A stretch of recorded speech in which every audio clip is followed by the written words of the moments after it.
জীবনের কোনো পরিস্থিতিতে যদি এই দৃশ্যটা আপনার সামনে আসে যে আপনি যাদের থেকে সাপোর্ট পাওয়ার আশা রাখার পরও সাপোর্ট পাচ্ছেন না, আপনরাই দূরে সরে যাচ্ছে, মনে রাখবেন আপনার আল্লাহ আপনার উপর দয়া করা শুরু করেছেন। সুবহানাল্লাহ। ওই বিপদ থেকে আপনি যাদের সাপোর্ট নিয়ে উঠতে চাচ্ছেন, রব চাচ্ছেন আপনাকে কেউ না করুক সাপোর্ট, আপনার আল্লাহই স্বয়ং আপনাকে সাপোর্ট করতে চাচ্ছে বলেই মানুষকে দূরে সরাই দিচ্ছে। সুবহানাল্লাহ। জীবনে যদি কখনো দেখেন কাছের মানুষ দূরে সরে যাচ্ছে, বেঈমানি করছে, দুই নম্বরই করছে, চোখ উল্টাই ফেলছে, আপনি বুঝে নেবেন আল্লাহ তাআলা আপনাকে দুনিয়ার আসল চিত্র দেখাচ্ছে। আপনি যেন বুঝতে পারেন আপনার আপন বলতে আল্লাহ ছাড়া, আপনার আপন বলতে আপনার নবী ছাড়া আসলে আর কেউ নাই, আসলে কেউ নাই, আসলে কেউ নাই। আপনার ভালোবাসার অধিকার পাওয়ার একমাত্র আল্লাহর আছে, স্রষ্টা হিসেবে নবীর আছে। আপনার উম্মত হিসেবে আপনি ভালোবাসবেন আপনার নবীকে, আপনি আল্লাহকে ভালোবাসবেন, আপনার নবীকে ভালোবাসবেন। এই বুঝটা দেওয়ার জন্য আল্লাহ অনেক সময় দুনিয়ার এই বাস্তবতা আমাদের সামনে এনে দেয়। অনেক ভাই বোন, ভাই ভাই এমনও আছে মানুষের কথার ফাঁদে পড়ে, ভুল বোঝাবুঝির কারণে কিংবা মেজাজ গরম থাকার কারণে, দুই চারটা কথার শিকার হওয়ার কারণে হয়তো কোনো একটা সময় দূরত্ব হয়েছে, কিন্তু এখন একজন আরেকজনের সাথে মিলতে চায়, বসতে চায়। ওনাদের মাথায়ও চলে আসছে বাঁচবো আর কয়দিন, বুড়া তো হয়ে গেছে, কিন্তু ভাইকে এখনো বুকে জড়াতে পারলাম না, অনেক দিন হয়ে গেল।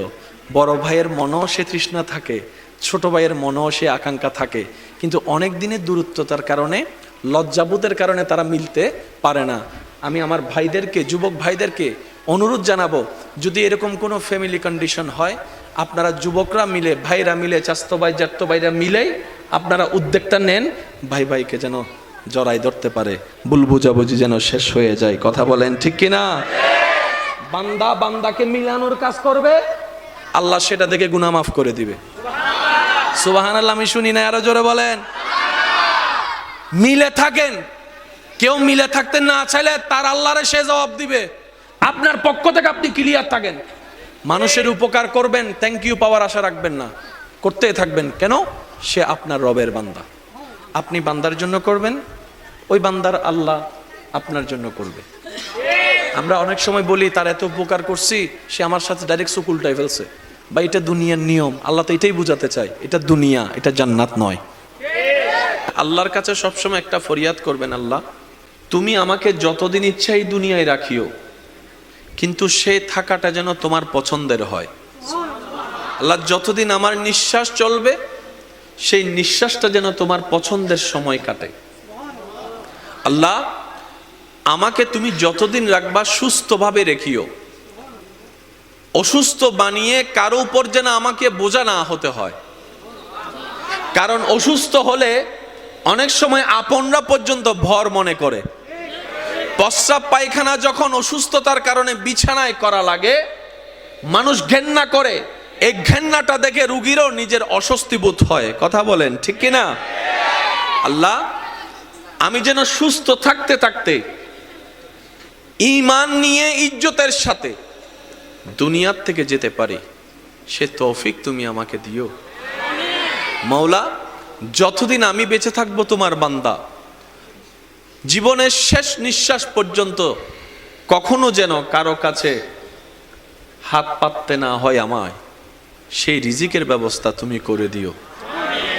আল্লাহ গো, আমি যখন দুনিয়াতে থাকবো না, আমার সন্তানদের ব্রেইনে মনে তুমি এমন নূরের আলো দান করিও, তারা যেন মা বাবার জন্য অন্তত হাজার ব্যস্ততার ভিতরে একটু যেন দোয়ার হাতটা তোমার দরবারে তুলে এমন সন্তান ব্যবস্থা করে দিও।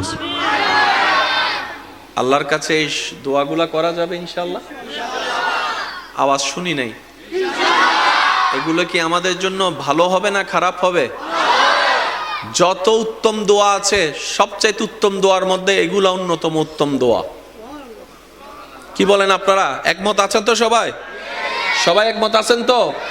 কারণ আমরা ইজ্জতের জীবন চাই, বেইজ্জতি হয়ে মরতে চাই না। কথা বলেন ঠিক কিনা?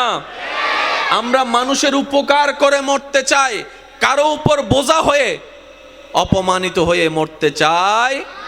আল্লাহ পাক আমাদের সবার উপর সে দয়া দান করুক, আমিন। ফাজকুরুনি আযকুরুকুম, ফাজকুরুনি